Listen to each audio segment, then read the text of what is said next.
Great. Well, welcome to the Lincoln County Regional Planning Commission, everybody. We're all gathered here today for a workshop on tourism, hospitality, and restaurant workforce development. This is a free informational session for tourism, hospitality, and restaurant businesses in Lincoln County. And we'll cover recruiting, retention, training, workforce development resources, all the good things that the Maine Tourism Association offers, featuring their Director of Workforce Development, Kathryn Ference. Attendees, all of you, will also learn about other resources available in Maine for tourism-related businesses, as well as other variables businesses should consider as they head into the busy season here. Restaurant, inn, hotel, and other tourism-related business owners, managers, HR directors, and other staff are encouraged to attend or watch this recording to learn about all that will happen during this workshop. This learning opportunity is part of the Business Booster Series hosted by us at the Lincoln County Regional Planning Commission, which is a semi-regular workshop series for Lincoln County businesses. Topics we cover include marketing, financial management, access to capital, legal services, workforce development like today, and other timely needs that impact the members of our business community. Additional hybrid sessions that are coming up. We'll have one next Thursday on March 19th that's really focused on business financing with local banks. And then on April 9th, we'll have another workshop that's focused on legal services for businesses. So with that, I'm going to turn it over to our excellent guest, Kathryn. Great. Thank you so much, Alex. I've gotten a chance to meet everyone here, but for the people online, my name is Kathryn Ference. I'm the Director of Workforce Development for the Maine Tourism Association. We are a nonprofit trade association that represents travel and tourism here in the state of Maine. We represent about 1,200 businesses across the state. And what I want to talk to you guys today about is first go over some research, what we know about what happened last summer and what that tells us about what's going to happen this summer, some research that has been done about people who work in the industry here in Maine and what that can tell us about recruiting for people in the industry here in Maine. And then I'm going to talk a little bit about what Maine Tourism Association does vis-a-vis those different numbers. So, why aren't you? Okay. So first, Sorry about that. okay. So first off, summer 2025 by the numbers. So this is hot off the presses. These numbers were released yesterday from the Maine Office of Tourism. This is done by Downs and St. Germain, which is a research firm that every year produces numbers both on a season by season basis and also by a yearly basis. This is what we know about summer visitation last year. So 7.6 million visitors to Maine in the summer of 2025. That's down about 2.1% from 2024. Despite the fewer visitors, direct spending was 5.2 billion, which is actually up 1.4% from 2024. So visitation down, spending up slightly. Interestingly. Now, in terms of, because I think of visitation, there was about a 5.5% decrease in room nights and a 3.4% decrease in occupancy rates in summer 2025 compared to summer 2024. So that's, fewer people here, fewer people staying in hotels. However, despite that, visitors spent 5.5% more on accommodations compared to 2024, partially due to a 7.9% increase in hotel average daily rate. So hotels are much more expensive to stay in now than they were. So even though there were fewer people staying, more people were like, you're spending more money, so you're spending 5% more on accommodations. And so there was a 7.9% increase in ADR. And so accommodation spending actually went up last year. More people came to Maine to visit friends and relatives, 28% in 2025 versus 2024. So more people were coming here for family reasons. Mainers were a larger percentage of our visitation, 20% of our visitation in 2025 versus 13% of our visitation in 2024. So more people vacationing closer to home, as opposed to people coming from away. People were a little worried about Canadian visitation. They were right to be. Canadian visitation was down 43% compared to 2024. Now, that was not as catastrophic as people feared because we're talking 7% of our total visitation down to 4% of our total visitation, right? So it's not like a catastrophic loss in numbers, but in total numbers, but in terms of percentage, decrease 43% is a pretty significant decrease in the number of like percentage of people who come here from Canada. You have a face. We're talking about summer, like what are the parameters for summer? Summer is May to August. So not into September. Not to September. Yeah, I do have fall 2025 numbers if you're looking for those. Yeah. And the median age was higher in 2025, 52 versus 49.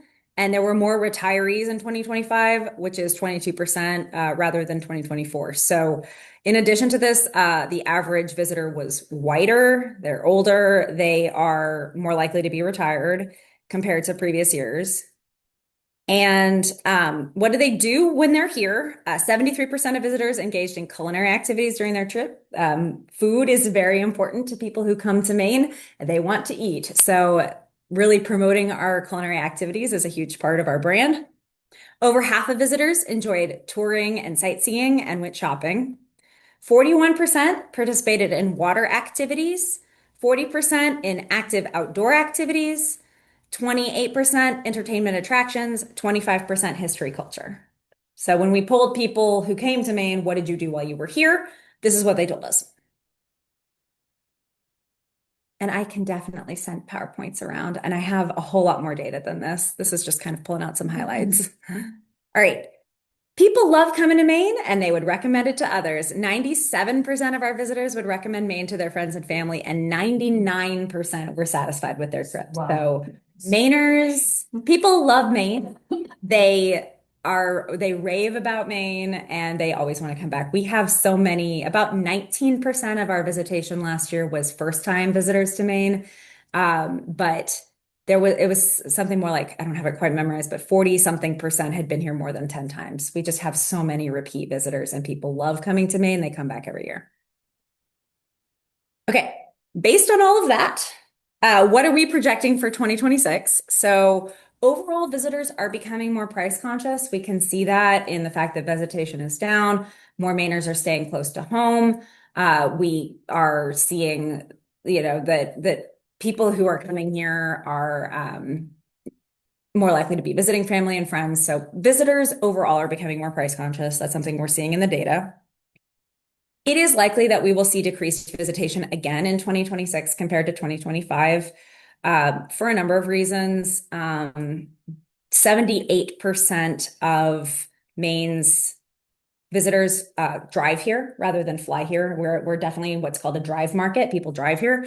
And if gas prices remain elevated, that's something we certainly have to keep in mind. Who knows what's going to happen with that? But that's something that we should consider. But even despite that, the trends are pointing down a little bit. The fall 2025 numbers also had a decrease in visitation compared to 2024. So it's likely to expect that will happen again this year.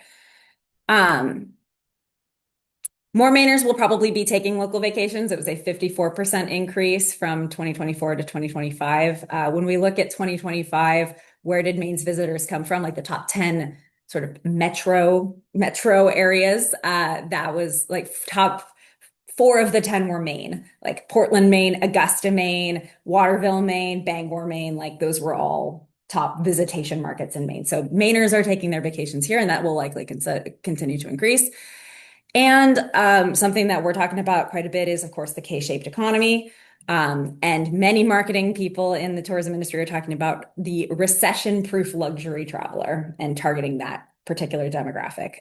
The luxury segment is showing absolutely no sign of slowing down. People who have money are traveling and they are happy to do so. And so I was at a national or a conference in February where someone who represented the outdoor recreation industry nationally said something like, the whole room was just like, what? We have to take advantage of the rich. That's what she said. Okay, sure. So that's something that people are really considering. And who is your demographic is going to matter quite a bit in terms of your what you see for 2026. All right.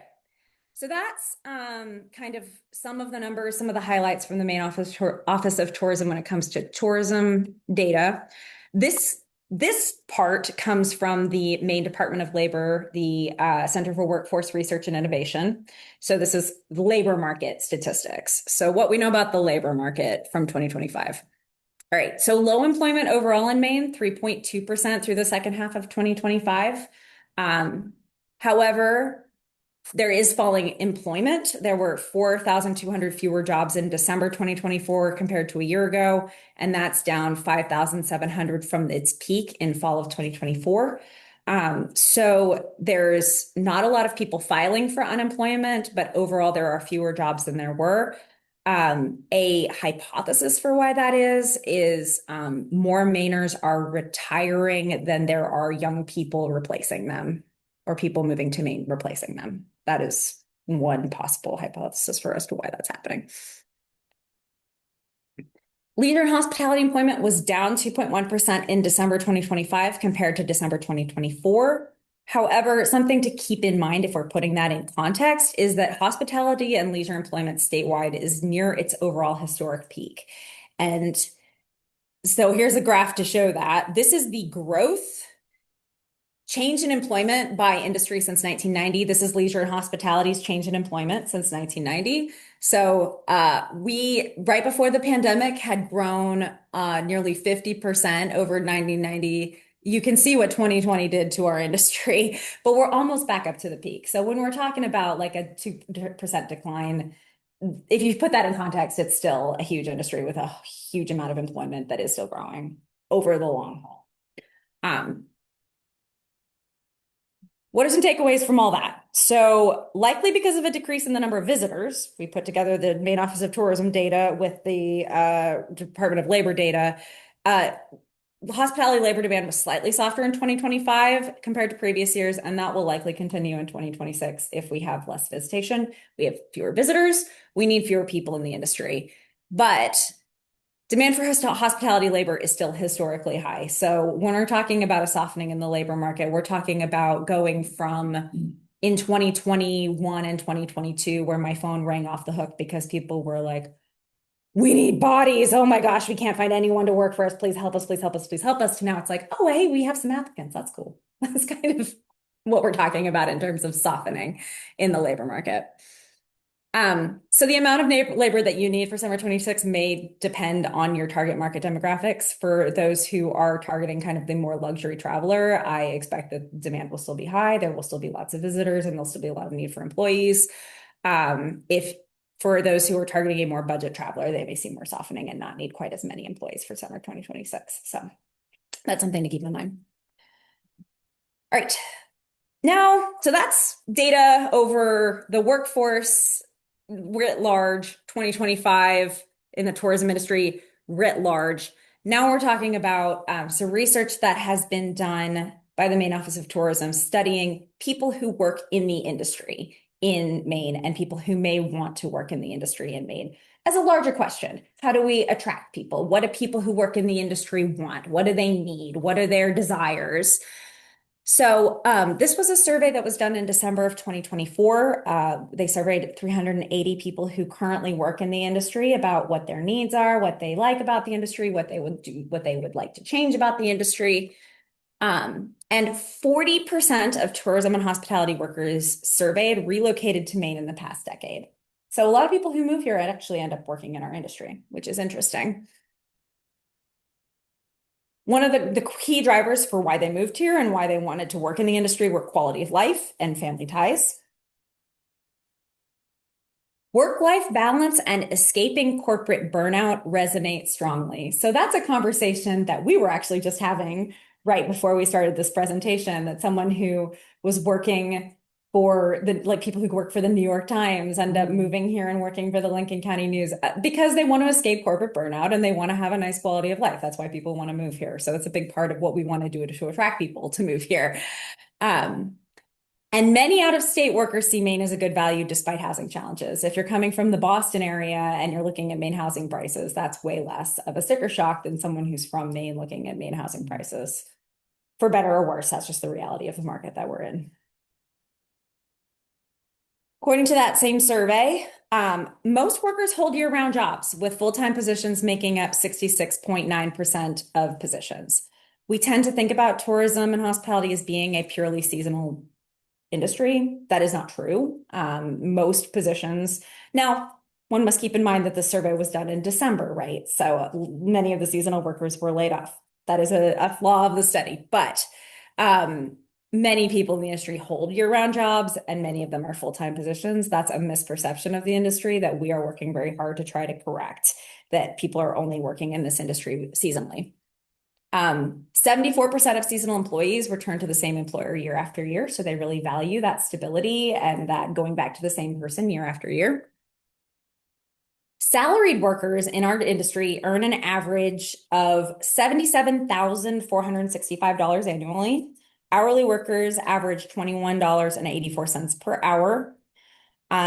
So people also tend to think of our industry as being low paid. That is not true when salary workers are earning an average of $77,000. And then tips and bonuses significantly boost earnings. So tipped workers' average hourly wage is actually more like $30 an hour when you factor in tips. So there are some really fantastically paid positions in tourism and hospitality. According to the same survey, workers report high satisfaction with work relationships and feeling welcomed. 80 to 85% of people who work in our industry feel like they are welcomed in the industry, that they're welcomed in their communities, and that they love the people that they work with. Over half of respondents view their tourism job as a career, which means that half of them don't, which is something that I would love to change and love to continue to develop, but half of them do. On the job stress and benefits like housing and healthcare remain major challenges for our industry, as with many industries. But these are some of the big stressors that they're experiencing. In fact, 42.8% report that it is very difficult to find housing near their workplaces. Especially when you work in the tourism industry, you tend to be working in very highly desired areas. And so then it's much harder to find a house near where you live. So, and seasonal work impacts income stability for 31.8% of respondents. So the seasonality of the industry does impact people, even though many people are working full-time and year-round. Those who are working seasonally, of course, see an income impact in the off seasons. Health benefits and paid time off were also big sticking points for people who work in the industry, especially with small employers. Not having health benefits is a major disadvantage. And then lack of paid time off was also a concern for people. All right. That's for people who currently work in the industry. As part of the same general research study, they also went to potential employees who might want to work in our industry and said, what do you think about tourism and hospitality here in Maine? What would you be interested, like what would make you want to say relocate to Maine and work in our industry? What would make you want to change careers and work in tourism and hospitality? And this is what they said. So this was a survey of 430 potential employees. The way they defined that are people who currently work in hospitality and tourism and live in another state, like Connecticut, Massachusetts, New Hampshire, Rhode Island, Vermont, Delaware, New Jersey, New York, Pennsylvania, West Virginia, California, and Colorado. Or people who do not work in tourism and hospitality, but are considering an industry change. So the deterrents to working in the industry for those people were primarily in seasonal instability, a lack of career understanding. Let's star that one. We're going to come back to it. A lack of benefits, housing affordability, the perception of lower pay compared to other industries. When we talk to people about who was most interested in relocating to Maine, it's people who've been here but have never lived here, or the people most interested in relocating. Probably because the people who have lived here maybe, well, I think visitors tend to have a really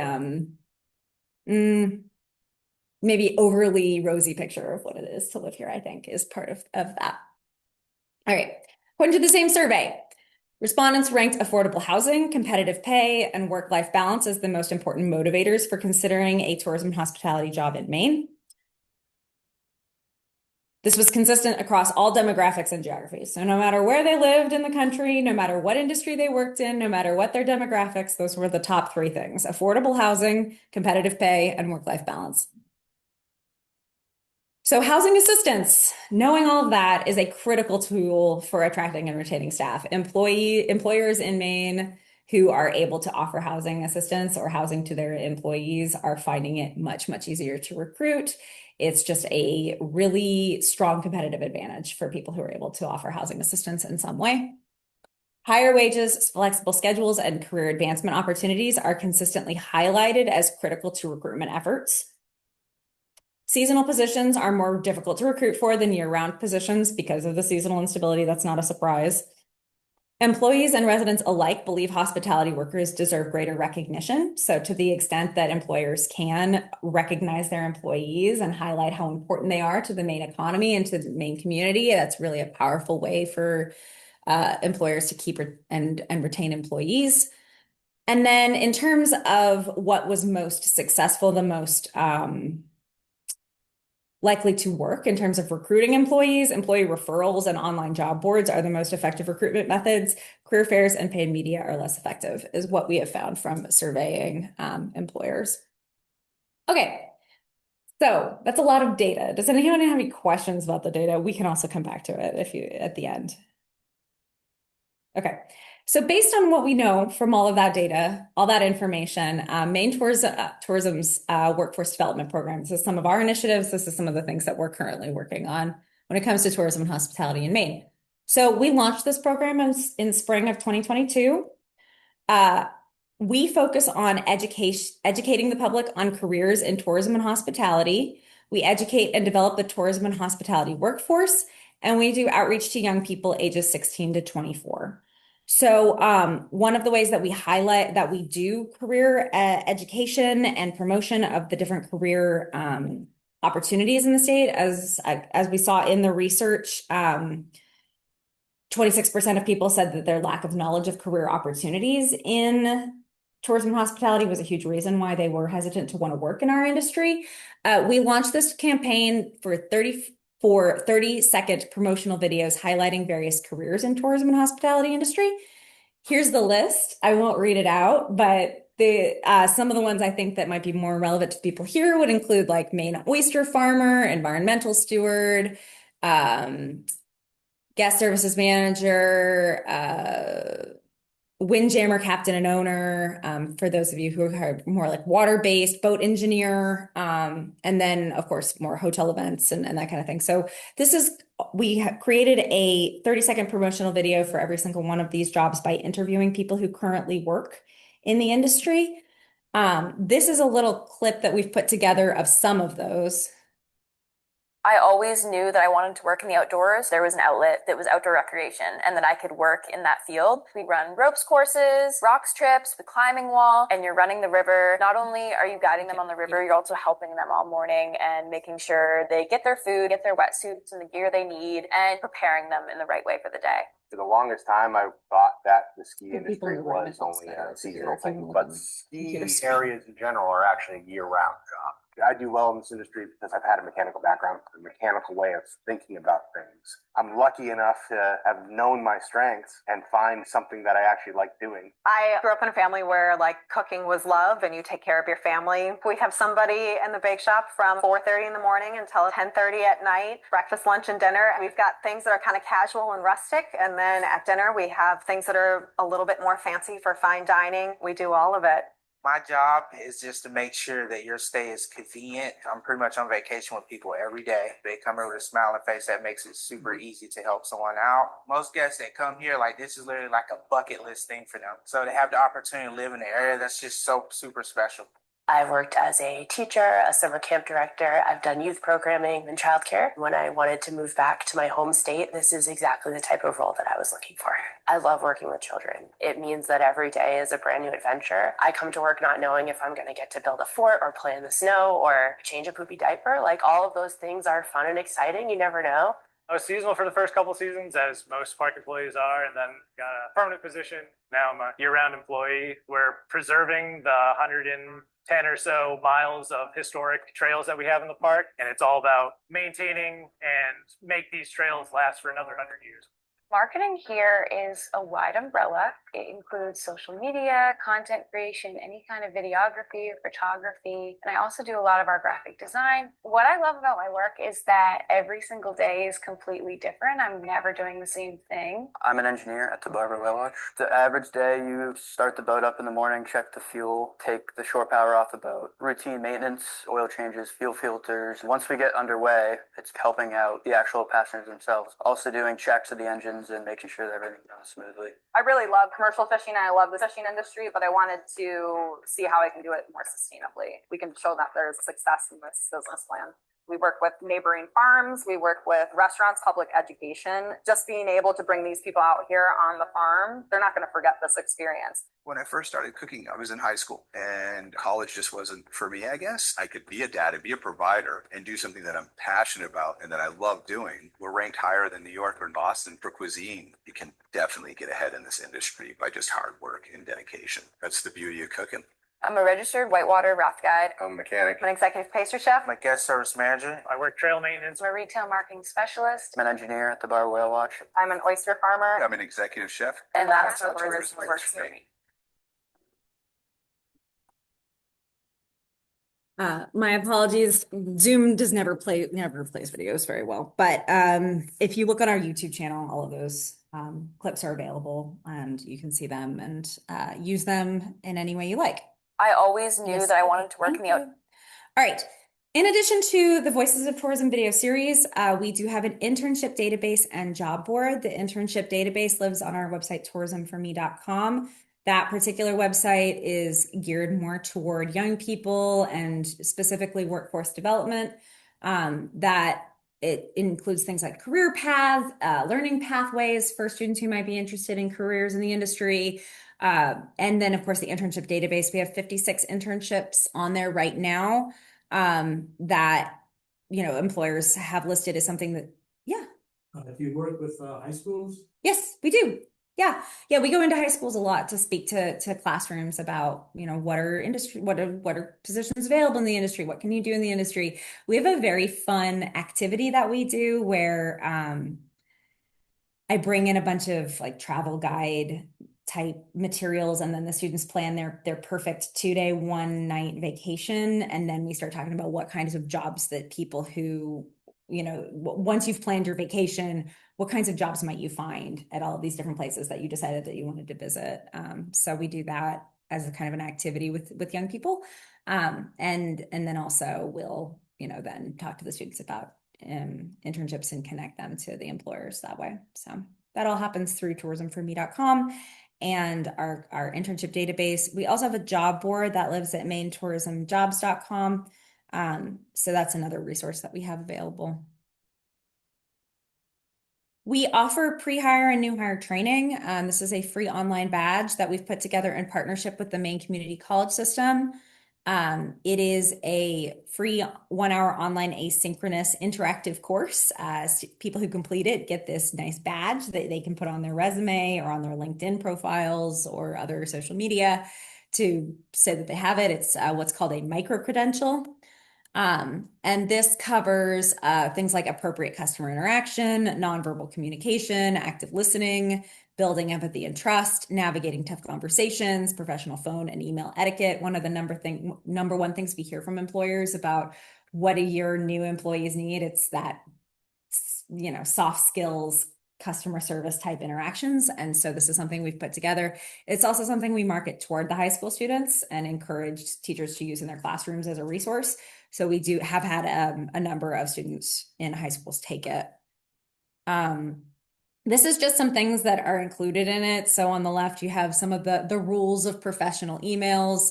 Every plus sign you click, and then it sort of talks about each element of an email and what you might like to include in it. On the right is a still from a video series that we created about how to handle customer conflicts. You can see that I'm pretending to be a hotel employee dealing with a very difficult customer.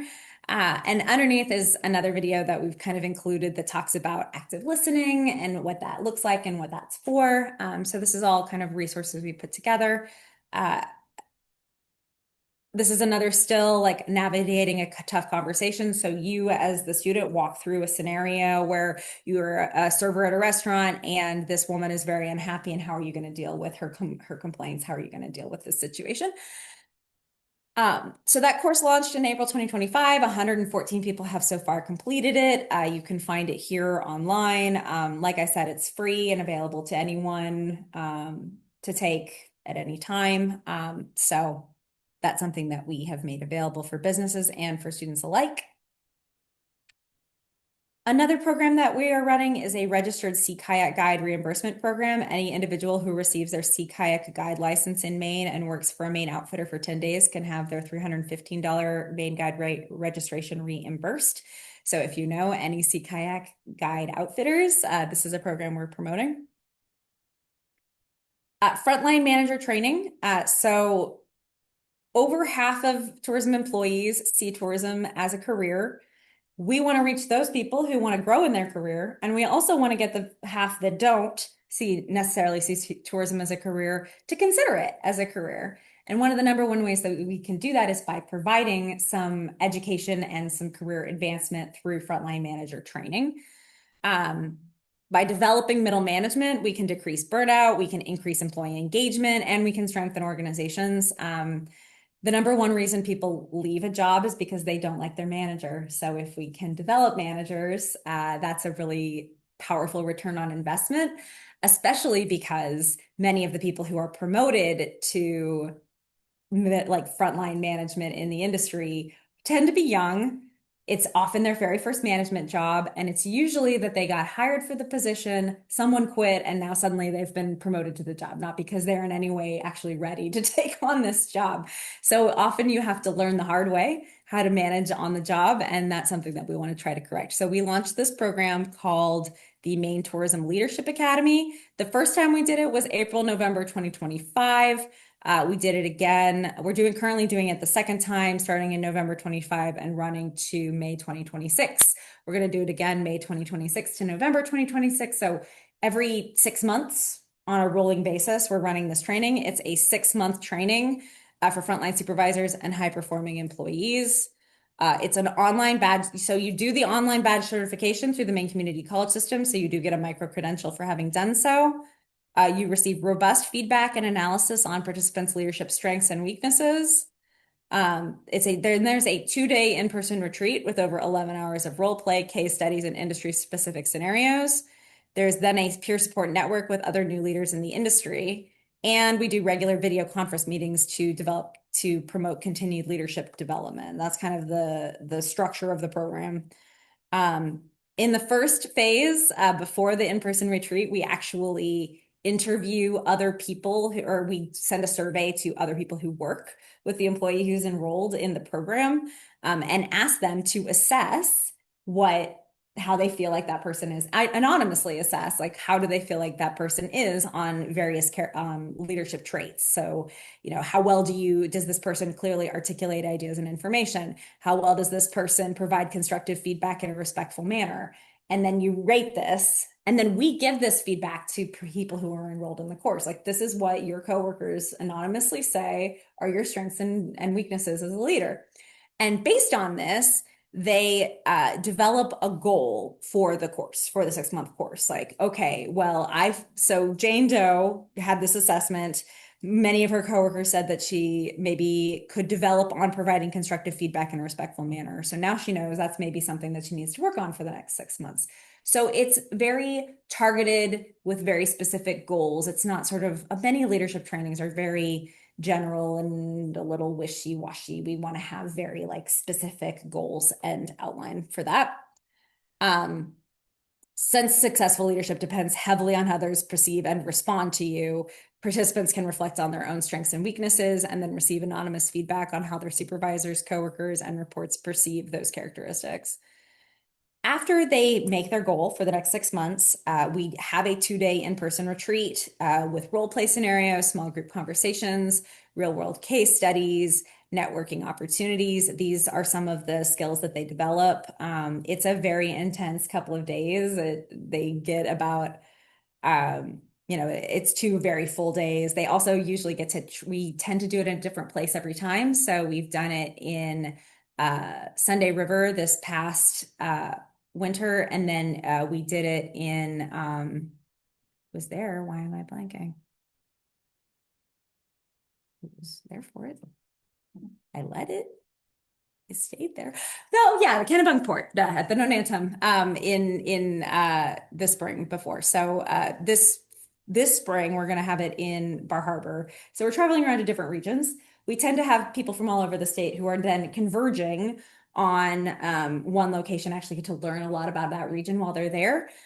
So they also get to kind of tour around and get a better like statewide perspective on tourism by getting to see another part of the state. And then after that, after they leave the retreat, there's another 6 months of the course. And so every month we meet with them one-on-one for an hour and a half via video conference. They have a assigned peer mentor. They know exactly what they're going to do. And then at the end of the 6 months, we have an in-person graduation luncheon with capstone presentations. So, for example, someone enrolled in the course might say in phase 1 that they're going to get better at providing constructive feedback in a respectful manner. And then they leave the retreat with a set of very specific things that they're going to do to actually improve on giving feedback in a constructive manner. And here's the list of things that they came up with. And then that's what they're going to develop over the next 6 months. So we're very proud of that. We're very excited to continue developing that program. And that's some of what we are up to. So.